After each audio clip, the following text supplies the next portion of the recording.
The massive alien ships appeared in Earth's sky on a Tuesday morning. They didn't attack. They didn't demand surrender. Instead, they sent a simple message that changed everything. Greetings, people of Earth. We come in peace. Dr. Sarah Chen stood in the emergency meeting room at the United Nations building in New York. World leaders filled every seat, their faces showing mixtures of fear and wonder. On the main screen, a tall, snake-like alien with smooth green skin and large golden eyes spoke in perfect English. "I am Ambassador Kalen Thross of the Galactic Hegemony Council," the alien said. His voice was calm and friendly. "We represent 847 civilized species across this galaxy. We have watched your world for many decades, and we believe humanity is ready to join our great federation." President Martinez of the United States leaned forward. "What exactly does that mean for us?" Thross smiled, showing small white teeth. "It means an end to your struggles. We see that your planet faces many problems. Climate change threatens your survival. Your resources grow thin. War and poverty hurt your people. We can help you solve all of these problems." The room buzzed with excited whispers. Chen watched the alien carefully. Something about his smile bothered her, though she couldn't say what. "We offer you 3 great gifts," Thross continued. "First, fusion reactors that will give you clean, endless energy. Second, machines that can heal your atmosphere and clean your oceans. Third, the ability to speak with other worlds across the stars." The Brazilian representative raised her hand. "What do you want in return?" "Very little," Thross said. "We ask only for the right to mine metals from your asteroid belt and outer planets. These rocks mean nothing to you now, but they contain materials we need. We also wish to build a few small stations around your world for cultural exchange." Chen frowned. The offer seemed too good to be true. In her experience as a scientist, when something seemed too good to be true, it usually was. "There is one more thing," Thross added. "Young species must prove they are worthy of joining our council. You must show that you can use our gifts wisely for 3 years. If you succeed, you will be welcomed as full members of our galactic family." The vote was almost unanimous. Only 3 countries voted against accepting the alien offer. Within a week, the first council ships began arriving with their promised technology. Chen found herself appointed as head of Earth's new Xenotechnology Research Division. Her job was to study the alien devices and help humanity understand them. The work fascinated and worried her in equal measure. The fusion reactors were marvels of engineering. They produced incredible amounts of clean energy from simple hydrogen. Within months, every major city on Earth had one. Coal and oil plants shut down forever. The air began to clear. The atmospheric processors were equally impressive. Giant machines that could pull carbon from the air and turn it into useful materials. They could also clean pollution from water and soil. Earth's environment began healing at an incredible rate. The communication arrays allowed instant contact with council worlds. For the first time, humans could speak with beings from other planets. Children around the world learned alien languages. Earth's artists created works inspired by alien cultures. But Chen noticed troubling details in her research. Every piece of council technology contained the same strange quantum signature. When she asked about it, the council technicians gave vague answers about safety protocols. She decided to investigate on her own. Working late in her lab, Chen discovered something that made her blood run cold. The quantum signature was a control system. Every device the council had given Earth could be turned off instantly from space. "Dr. Chen," her assistant Marcus called from across the lab. "You need to see this." Marcus had been analyzing data from the cultural exchange stations orbiting Earth. According to the council, these stations helped aliens and humans share knowledge and art. But Marcus had found hidden transmissions. "These aren't cultural centers," Marcus said, his voice shaking. "They're watching us. Every station is monitoring Earth's communications, tracking our military movements, even watching our population growth." Chen stared at the data. "How long has this been going on?" "Since the first day they arrived," Marcus replied. "They've been studying us like lab rats." That night, Chen called an emergency meeting with Earth's top scientists and military leaders.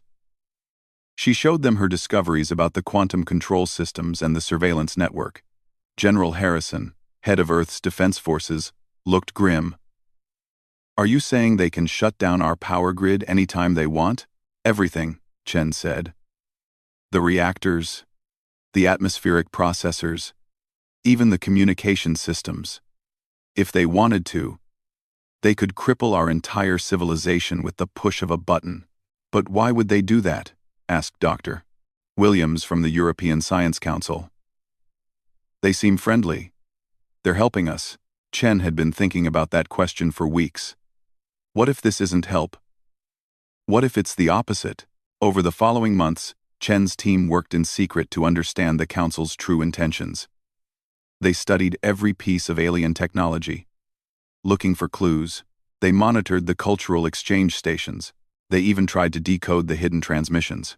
Slowly, a terrifying picture emerged. The Council had done this before. Many times, they would approach a young species with offers of help. They would provide technology that made the species dependent on them. Then, when the species was helpless without their technology, the Council would reveal the truth. Chen found references in the alien databases to something called labor colonies. Entire worlds that had once been independent were now nothing more than workers for the Council. Their people toiled in mines on distant planets, or fought wars for their alien masters. The 3-year trial period was almost over. Soon, Earth's leaders would travel to the Council homeworld for the acceptance ceremony. They would officially join the Galactic Federation. Chen suspected it would be the last free choice humanity ever made. She tried to warn the world leaders, but many didn't want to listen. The Council's gifts had solved so many problems. Earth was cleaner and more prosperous than ever before. Why would anyone want to give that up? "You're being paranoid," President Martinez told her. "Yes, they have control systems in their technology. That's just good engineering. And of course they're watching us. We're watching them too." Chen knew she was running out of time. In just a few weeks, Earth's delegation would leave for the acceptance ceremony. Once they were gone, it would be too late to stop whatever the Council had planned. She made a decision that would change the course of human history. If the world's leaders wouldn't listen to her warnings, she would have to prepare for the worst in secret. She gathered a small group of trusted scientists and military officers. "We're going to assume the worst," she told them. "We're going to assume that everything the Council has told us is a lie, and we're going to get ready for the day when we might have to fight for our freedom." None of them knew that their paranoia would soon save the human race. The day of the acceptance ceremony arrived with great fanfare. All across Earth, people celebrated. Children drew pictures of the alien worlds they might visit. Scientists dreamed of the knowledge they would gain. Politicians spoke of humanity's bright future among the stars. Dr. Sarah Chen stood in her laboratory, watching the news coverage with growing dread. The massive Council transport ships hung in Earth's orbit like metal moons. They were beautiful, she had to admit. Sleek silver vessels decorated with lights that pulsed like heartbeats. They looked like harbingers of a golden age. "The human delegation will depart in 6 hours," the news anchor announced. President Martinez, along with representatives from every nation, will travel to Nexus Prime for the historic ceremony that will make Earth the 848th member of the Galactic Hegemony Council. Chen's communicator buzzed. It was Marcus, calling from the secure facility where her secret team had been working for months. "Dr. Chen, we have a problem. A big one." She hurried to the hidden facility, located beneath an old subway tunnel in Manhattan. When she arrived, she found chaos. Her team of 20 scientists and engineers were gathered around multiple screens, all talking at once. "What's happening?" Chen asked. Marcus pointed to the main display. "We finally cracked their communication codes. We intercepted a transmission from the Council fleet to their homeworld." "You need to read this." The message appeared on the screen in English translation. Sector 7 Alpha integration proceeding on schedule. Native population shows expected dependency levels. Resistance probability, less than 2%. Labor extraction can begin immediately following ceremony. Recommend standard protocols for population management and resource deployment. Chen felt her stomach drop. Sector 7 Alpha? That's us, Marcus said grimly. That's Earth. They've designated our entire planet as a labor colony. Before Chen could respond, alarms began ringing throughout the facility. Dr. Kim, their alien language specialist, was waving frantically from another terminal. We have an unexpected visitor. One of them is trying to contact us directly. On Kim's screen, a strange crystalline being appeared. Its body looked like living glass, and light moved through it in beautiful patterns. When it spoke, its voice sounded like wind chimes. Please, do not be afraid, the being said. My name is Vex 9. I am a maintenance technician on the Cultural Exchange Station above your North America. I must speak with your leader. Chen stepped forward. I'm listening. I have been watching your species for 3 years, Vex 9 said. I have seen your art, heard your music, read your stories. Your people are not like others the Council has conquered. You create beauty for its own sake. You help each other even when there is no benefit to yourselves. I cannot allow what is about to happen. What is about to happen? Chen asked, though she already suspected the answer. Vex 9's lights flickered sadly. The same thing that happened to my people 300 years ago. And to 311 other species since then. The Council does not seek partners. It seeks slaves. The crystalline being explained the process that Chen had only guessed at. First came the gifts of technology, designed to make the target species dependent. Then came the surveillance, disguised as cultural exchange. Finally came the trap. Your leaders think they are going to sign partnership agreements, Vex 9 said. Instead, they will be presented with administrative transfer protocols. These documents will give the Council complete control over your planet and your people. If your leaders refuse to sign, they will be held prisoner while Council forces occupy Earth. But the technology, Dr. Williams protested. They can shut it all down if we resist. Yes, Vex 9 confirmed. Your power grids will fail. Your atmospheric processors will stop. Your communication systems will go dark. Your people will face starvation and chaos. Most species surrender rather than watch their worlds die. Chen felt anger building in her chest. How many worlds has the Council done this to? 312, counting yours. My people were among the first. We were artists and philosophers, much like you. Now the survivors work in the lithium mines of Kepler 442b. Our children are raised from birth to be soldiers in the Council's wars against their enemies. Their enemies? General Harrison had arrived during the conversation. The outer hegemony, Vex 9 explained. A rival power that opposes the Council. They are no better, from what I have seen. Both sides use conquered species as cannon fodder in their endless war. Chen's mind raced. Vex 9, how long do we have? The ceremony begins in 4 hours. Once your leaders sign the protocols, Council ships will begin moving into position around your planet. By tomorrow, the occupation will be complete. General Harrison stepped forward. Can you help us warn our delegation? Vex 9's lights dimmed. I am sorry. The transport ships are already in hyperspace. Even if we could contact them, the Council would simply accelerate their timeline. Your leaders would be captured immediately. Chen felt despair creeping in. But then she remembered the work her team had been doing in secret. Maybe we don't need to warn them, she said slowly. Maybe we need to spring our own trap. She turned to her team. Status report on Project Pandora. Dr. Rodriguez, their quantum physicist, pulled up a series of files. We've successfully reverse-engineered 70% of Council technology. The fusion reactors were the easiest. We can build them from Earth materials now. The atmospheric processors took longer, but we figured them out last month. What about the control systems? Chen asked.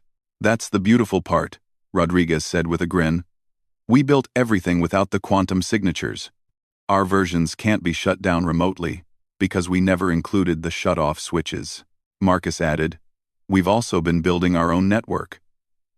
While they were watching us through their stations, we were watching them right back. We know the location of every Council ship in the solar system. General Harrison looked skeptical. That's impressive. But they have 800 worlds worth of military power. We have one planet with primitive weapons. Chen smiled grimly. Not as primitive as they think. Show him the surprise. On the screen appeared blueprints for weapons that looked impossible. Railguns that could accelerate projectiles to significant fractions of light speed. Fusion bombs disguised as power generators. Most shocking of all, ships that could travel faster than the Council's own vessels. How? Harrison whispered. They made a mistake, Chen explained. They assumed we would be grateful for their scraps. They never considered that we might improve on their designs. While they were giving us basic fusion reactors, we were developing fusion drives. While they were giving us simple FTL communication, we were building FTL engines. Vex 9's lights pulsed with what seemed like excitement. You built weapons from their gifts? Better, Chen said. We built an entire military from their gifts. The question is, are we ready to use it? The room fell silent. Everyone understood what she was asking. If they activated their hidden defenses, it would mean war with a galactic power. Earth might win, but the cost would be enormous. Harrison broke the silence. How long would it take to activate everything? Everything is already active, Rodriguez said. We just need to give the signal. Chen looked around the room at the faces of her team. These people had spent months preparing for this moment. They had worked in secret, sacrificing time with their families. All for the chance to keep humanity free. Vex 9, she said. If we fight them, will other conquered species help us? The crystalline being's lights brightened. Many have dreamed of rebellion for centuries. If you could prove it was possible to defeat the Council, yes. Many would join you. Chen made her decision. Then let's prove it. Signal all teams. Activate Protocol Pandora. It's time to show the Council what happens when you try to enslave humanity. As alerts went out across the planet, the greatest war in galactic history was about to begin. And it would start with Earth's delegation walking into what they thought was a ceremony, not knowing they were about to become the bait in humanity's trap. On Nexus Prime, President Martinez and the human delegation stood in the Grand Assembly Hall, surrounded by representatives from hundreds of alien species. The chamber was enormous, with walls that seemed to stretch into infinity. Beings of every imaginable shape and size filled the curved rows of seats, all watching as humanity prepared to join their galactic community. Ambassador Thros glided to the center of the chamber, his serpentine form moving with practiced grace. Today marks a historic moment, he announced, his voice echoing through the hall. The people of Earth have proven themselves worthy of joining our great federation. Martinez felt pride swelling in his chest. After 3 years of hard work, humanity was finally taking its place among the stars. He thought of the children back on Earth, watching this moment on television. They would grow up in a galaxy full of possibilities. The integration documents are ready for your approval, Thros said, gesturing to a floating platform that descended from the ceiling. On it rested what appeared to be an elegant crystal tablet. Dr. Marcus Webb, Earth's lead scientist on the delegation, approached the platform. He had spent months studying council law and customs for this moment. But as he read the glowing text on the tablet, his face went pale. Mr. President, Webb whispered urgently. This isn't what we agreed to. Martinez hurried over to read the document. The words made his blood turn to ice. Instead of partnership agreements, he saw terms of complete surrender. Earth would become Administrative Zone 7 Alpha. All humans would be reallocated based on Council needs. Earth's resources would be managed by Council oversight. There's been a mistake, Martinez said, looking up at Thros. These aren't the partnership documents we discussed. Thros's friendly expression melted away like ice in sunlight. His golden eyes became cold and predatory. There is no mistake. Human, did you truly believe we sought you as equals? The chamber erupted in what Martinez realized was laughter from hundreds of alien species. They had all known. Every being in this room had watched dozens of other species walk into this same trap. Your compliance is not required, Thros continued. We have waited long enough for your world to prove useful. Sign the documents, or watch your planet burn. Webb stood straighter, his fear replaced by something that surprised even him, a smile. Ambassador Thros, before we make any decisions, I think there's something you should know about humans. And what is that? Thros asked with amusement. We're very good at gift-giving, Webb said. He pressed a small device on his wrist. Back on Earth, Dr. Sarah Chen watched the activation signal appear on her screens. All teams, this is command. Protocol Pandora is now active. Execute Sequence Alpha. Across the planet, seemingly innocent installations came to life. The cultural appreciation centers that humans had built in major cities revealed hidden compartments containing advanced weapons. The art installations that decorated government buildings transformed into communication arrays. The musical instruments that had been gifts to Earth's orchestras began emitting quantum signals, but the real surprise was in space. The asteroids that the Council had been mining for 3 years suddenly stopped tumbling in their natural orbits. Engines hidden deep within their rocky shells ignited, turning each asteroid into a massive warship. Admiral Lisa Torres stood on the bridge of the newly revealed Earth battleship Determination, built inside the hollowed shell of the asteroid series. All vessels, begin acceleration. Target the Council blockade fleet. The Council ships hanging above Earth detected the movement too late. Their sensors had been tracking dead rocks for years. They never imagined those rocks were actually weapons platforms with firepower that exceeded their own. On Nexus Prime, Ambassador Thros received an urgent communication through his neural implant. His face went from confusion to shock to terror in seconds. What's happening? He demanded. The crystalline being serving as his aide whispered something that made Thros's skin turn pale green. Sir, we're receiving distress calls from 17 different worlds. Something is wrong with all the human gifts. Webb's smile widened. Oh, that would be our cultural exchange program. You see, for 3 years, we've been sharing human art and music with Council worlds. Beautiful sculptures, magnificent orchestras, peaceful gardens. Your people loved them. What did you do? Thros hissed. We hid weapons inside gifts, Webb said simply. It's actually an old human tradition. We call it a Trojan horse. Across Council space, chaos erupted. The marble sculptures in the fountains of Valkyrie Prime released clouds of engineered bacteria that targeted the specific brain chemistry of Thros's species. The musical instruments that played in Council concert halls suddenly emitted subsonic frequencies that disrupted crystalline neural networks. The Earth gardens planted on a dozen worlds released airborne compounds that made the atmosphere toxic to the aliens who had tended them lovingly for years. In her command center, Chen watched the results streaming in. Report from all sectors, she called out. Sector Alpha. All atmospheric processors on target worlds are offline. The compounds we hid in our air-purifying plants have contaminated their air filtration systems. Sector Beta. Communication networks across 47 worlds are down. The quantum resonators in our art pieces are interfering with their FTL communications. Sector Gamma.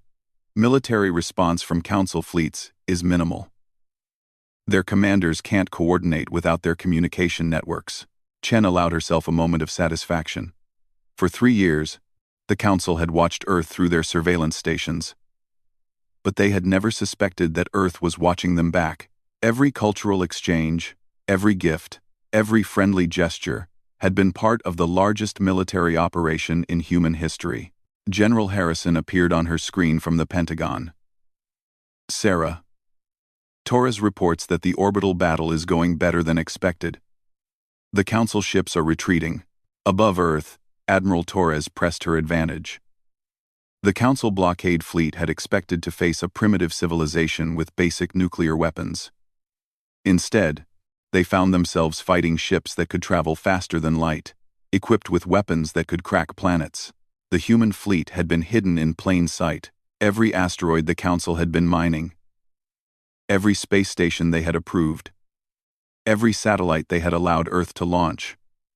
All of it had been part of humanity's secret military buildup. Target their command ship, Torres ordered. Let's send a message to the rest of their fleet. The railgun batteries hidden inside the moon opened fire. Projectiles accelerated to 20% of light speed crossed the distance to the Council flagship in seconds. The massive alien vessel, built to intimidate primitive species, shattered like glass. On Nexus Prime, the Grand Assembly Hall had descended into panic. Representatives from hundreds of species were trying to contact their homeworlds, only to find their communications dead. Thros was shouting orders that no one could hear over the chaos. Webb stood calmly in the center of it all, watching the creature that had tried to enslave his species. "You made one critical error in your assessment of humanity," he said. "What error?" Thros demanded. "You thought our history of warfare was evidence that we were primitive and violent. You never considered that it was evidence of something else entirely, which is," Webb's smile became predatory, "that we're very, very good at war." The lights in the assembly hall flickered and went out. Emergency lighting cast everything in a red glow. Thros realized with growing horror that even here, on the most heavily defended world in Council space, humanity had found a way to strike. The humans had 3 years to prepare. Webb continued. 3 years to study your technology, map your worlds, and plan our response. You gave us detailed tours of your facilities. You showed us your weapons, your defenses, your communication networks. You thought you were demonstrating your superiority. Actually, you were giving us a complete intelligence briefing. More reports flooded into Earth. Council worlds across the galaxy were reporting system failures. Their defense grids were offline. Their weapons were disabled. Their governments couldn't communicate with their militaries. But the humans weren't just attacking randomly. Every strike was precisely calculated to disable rather than destroy. Chen had insisted on this approach. Humanity would prove its strength, but it wouldn't commit genocide. "Status report from Vex 9. Marcus called out. The crystalline being appeared on screen, its lights pulsing with excitement. "The Council's central command structure is collapsing. Military commanders are requesting permission to surrender, but they can't reach the High Council to get authorization." Chen nodded. It was going exactly as planned. "Phase 2 is ready to begin," she announced. "Signal Admiral Torres. It's time to bring our people home." In space above Earth, Torres received the message. She opened a channel to Nexus Prime, knowing that Webb would be listening. "Dr. Webb, this is Admiral Torres. The local council fleet has been neutralized. We're coming to get you." On Nexus Prime, Thros stared at Webb in disbelief. "That's impossible. Nexus Prime is 50,000 light-years from Earth. Your ships could never." "Could never what?" Webb asked. "Travel that distance in a matter of hours?" "You're right. Your ships couldn't. But ours can." The truth was, humanity had done more than reverse engineer Council technology. They had improved it. While the Council had been content with their 1,000-year-old FTL drives, human scientists had been pushing the boundaries of what was possible. The first human ships began appearing in Nexus Prime's system, moving faster than anything the Council had ever seen. They weren't just coming to rescue the delegation. They were coming to end this war before it could really begin. Ambassador Thros looked at the human who had outmaneuvered an entire galactic civilization. "What do you want?" Webb's answer was simple. "Your surrender." Admiral Lisa Torres stood on the bridge of her flagship as it dropped out of hyperspace above Nexus Prime. Through the vast windows, she could see the Council's capital world, a gleaming sphere covered in cities that stretched from pole to pole. Billions of beings lived on that world, most of them never knowing that their government had built an empire on slavery. "Admiral," her communications officer reported, "we're receiving surrender requests from 43 Council worlds. Most of their military commanders can't contact their superiors for orders." Torres nodded grimly. That was the point.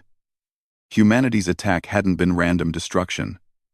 It had been surgical strikes designed to cut the head off the snake, take out communications, disable command structures, and the massive Council military machine would collapse under its own weight.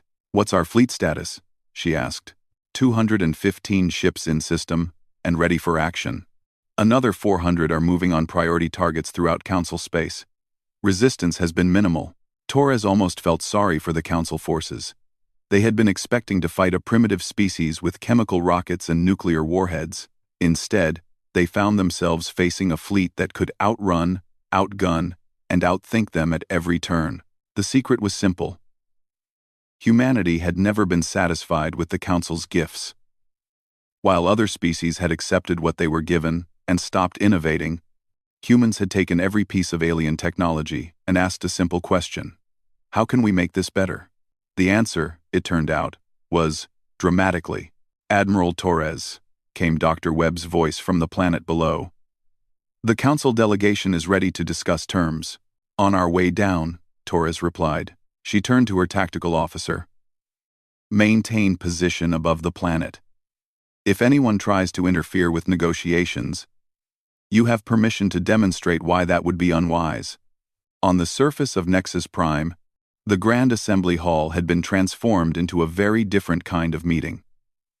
Council representatives sat in stunned silence, while human Marines in advanced power armor stood at every entrance.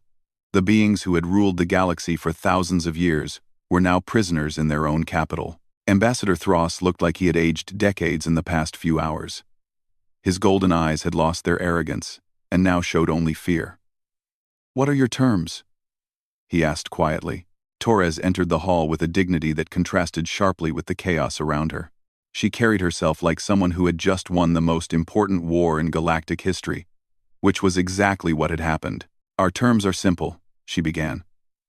"Complete and immediate dissolution of the Galactic Hegemony Council.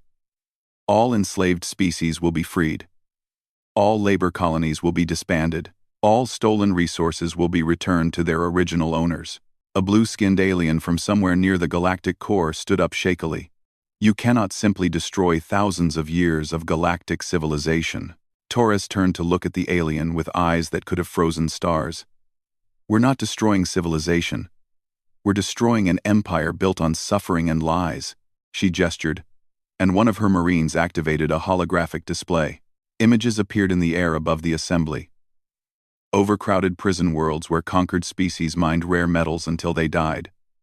Training camps where children stolen from their parents were turned into soldiers. Worlds stripped bare of life to feed the Council's endless hunger for resources. "This is what your civilization looks like to the 312 species you've enslaved," Torres said. "Did you think we wouldn't find out?" Vex 9 stepped forward from where it had been standing with the human delegation. The crystalline being's lights pulsed with something that looked like hope. "Admiral Torres, many of us have been waiting for this day for centuries. My people, what remains of them? Are they truly free?" "All of them," Torres confirmed. "Our fleet is already moving to liberate every labor colony and prison world in Council space." The scope of the human operation was staggering. While the Council had been focused on Earth, humanity had been mapping every world in their empire. They knew where every slave colony was located. They knew which species had been conquered when. They even knew where the Council kept their political prisoners. "How?" Thros whispered. "How did you know where to find everything?" Dr. Webb smiled sadly. "You told us. Every cultural exchange, every tour you gave us, every database you let us access to help us understand galactic civilization. You never stopped to wonder why we asked so many detailed questions about the locations of various facilities." The truth was devastating in its simplicity. For 3 years, the Council had been proudly showing off their empire to their newest victims. They had given humans detailed maps of their territory, complete lists of their resources, and comprehensive briefings on their military capabilities. They had thought they were demonstrating their power. Instead, they had been providing intelligence for their own defeat. Torres activated another display. This one showed real-time updates from across Council space. "Operation Liberation is proceeding on schedule," she announced. "As of this moment, 93% of Council military assets are under human control. Their remaining fleets are either surrendering or fleeing to neutral space." The speed of the collapse was breathtaking. The Council had built their empire over thousands of years, but it was falling apart in hours. Without communications, their commanders couldn't coordinate resistance. Without their command structure, Their massive military was just a collection of confused ships scattered across the galaxy. But Torres wasn't finished. There will also be reparations, she continued. Every species that suffered under Council rule will receive compensation for the resources stolen from them and the lives lost under your oppression. Impossible, shouted a reptilian being from the back of the hall. The economic disruption alone would cause chaos across 1,000 worlds. Then you should have thought of that before you built an empire on theft and murder, Torres replied coldly. The transition will be managed carefully to prevent unnecessary suffering. But it will happen. She paused, letting the weight of her words sink in. There is one more thing. Any council official found guilty of ordering atrocities against civilian populations will face trial for crimes against sentient life. We have detailed records of everything. The hall erupted in panicked voices as hundreds of aliens realized that their crimes had not been forgotten or forgiven. The humans had been taking notes on everything for 3 years. Thros struggled to maintain some dignity in defeat. And what of us? The council species themselves? Will you exterminate us as you believe we deserved? Torres considered the question seriously. It was a fair concern. Many species in the council had been genuinely unaware of the worst atrocities. They had believed the propaganda about bringing civilization to primitive worlds. Others had simply been too afraid to speak out against a system they couldn't change. No, she said finally. Humanity doesn't seek revenge. We seek justice. Any being or world that played no part in the oppression of others will be left in peace. Those who actively participated in crimes against other species will face appropriate consequences. She gestured to her aide, who began reading from a datapad. We have already identified the worst offenders. 17 worlds that served as major administrative centers for the slave trade. 43 military commanders who ordered attacks on civilian populations. 206 officials who designed and implemented the policies that kept entire species in bondage. The precision of the list was terrifying. It meant the humans hadn't just planned a military victory. They had planned a complete restructuring of galactic civilization. What happens next? Asked a small, insect-like being who Torres recognized as a representative from one of the enslaved species. Next, we rebuild, Torres said. Not as an empire, but as a genuine federation. Every species will have an equal voice. Every world will control its own destiny. And any being or government that tries to repeat the Council's crimes will answer to Earth. She looked around the hall at the faces staring back at her. Fear, hope, confusion, and anger all mixed together. This war lasted 72 hours from start to finish.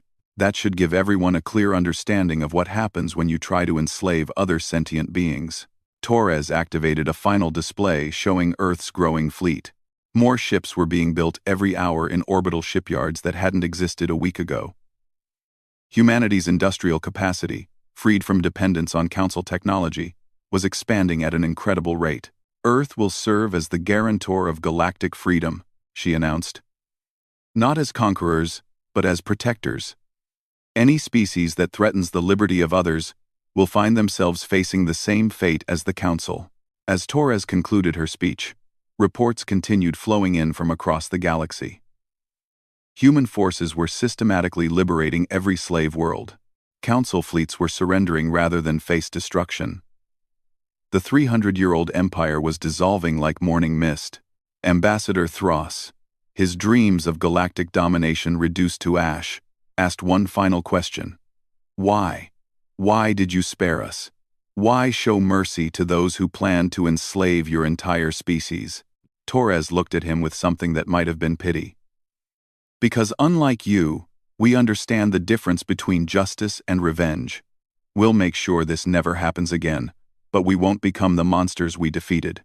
The war was over. The real work was about to begin. 6 months after the fall of the Galactic Hegemony Council, Dr. Sarah Chen stood in the observation deck of Harmony Station, humanity's new diplomatic center built in the neutral space between former Council worlds. Through the massive windows, she could see ships from dozens of species coming and going, some bringing freed slaves home to worlds they hadn't seen in generations, others carrying aid supplies to planets still recovering from centuries of exploitation. The transformation had been remarkable. What had once been an empire built on fear and oppression was slowly becoming something that had never existed before in galactic history. A true community of equals. Dr. Chen, her assistant called from across the room. The morning briefing is ready. Chen nodded and walked to the conference room where representatives from Earth's new Galactic Affairs Department were gathering. The job of managing the transition from Empire to Federation had fallen largely to humanity, not because they sought power, but because they were the only ones the former slaves trusted to do it fairly. Admiral Torres appeared on the main screen, broadcasting from her flagship somewhere in the Kepler sector. Status report from Liberation Fleet 7, she began. We've completed the evacuation of the Altair mining colonies. 2 million beings from 37 different species are being transported back to their homeworlds. Any resistance? Chen asked. Minimal, Torres replied. Most of the remaining Council forces are more interested in finding safe places to hide than fighting a war they can't win. The transition hadn't been without problems. Some Council species had refused to accept the new reality. They had tried to maintain control over their territories, leading to brief but decisive conflicts with human peacekeeping forces. Others had simply fled to the galaxy's outer rim, hoping to establish new empires far from Earth's influence. But for every species that chose conflict, 10 others chose cooperation. The benefits of joining the new Terran Accord were obvious. Protection from aggressors, fair trade agreements, and most importantly, the guarantee that no one would ever again face the horror of systematic enslavement. What about the war crimes trials? Chen asked. Torres's expression darkened. Proceeding on schedule. We've now tried and convicted 43 former Council officials for crimes against sentient life. Most are serving time in rehabilitation centers rather than prisons. We're trying to focus on making sure they understand what they did wrong, rather than just punishing them. It was a uniquely human approach to justice. Rather than seeking revenge, Earth's leaders had insisted on a system focused on education and rehabilitation. Even the worst offenders were treated humanely, though they would never again hold positions where they could harm others. General Harrison joined the briefing from his office in the newly constructed Earth Defense Command. I've got an update on the military situation. Our fleet now numbers over 2,000 ships, with new vessels coming online every day. We've established permanent bases in 47 systems to provide rapid response capability. Any new threats? Chen asked. 3 minor ones, Harrison replied. A warlord in the Centaurus sector is trying to build his own empire using former Council weapons. A pirate alliance is raiding shipping lanes in the Cygnus Arm, and we're getting reports of slave traders operating out of the Magellanic Clouds. Chen sighed. It seemed that for every problem they solved, 2 more appeared. But that was the price of freedom. Constant vigilance to protect it. Recommendations? She asked. Standard protocol, Harrison said. Send diplomatic envoys first, backed by enough firepower to make our point clear. Most of these petty tyrants fold once they realize they're facing the same force that brought down the Council.